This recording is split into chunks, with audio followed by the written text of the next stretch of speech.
जो गया वो भ्रम था, जो बचा वो भगवान है।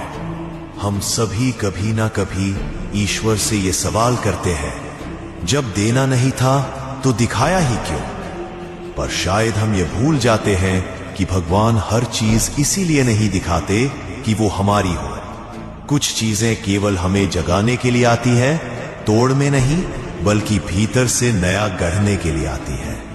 जो खो गया वो जरूरी नहीं कि तुम्हारा था, वो सिर्फ तुम्हारी यात्रा का एक पड़ाव था, जहां तुम्हें कुछ देखना था, कुछ समझना था और फिर आगे बढ़ जाना था। भगवान कभी तुम्हें दर्द में नहीं छोड़ते, वो तुम्हें उस ऊंचाई तक ले जाने की तैयारी करते हैं जहां तुम बिना किसी सहारे के खड़े हो सको।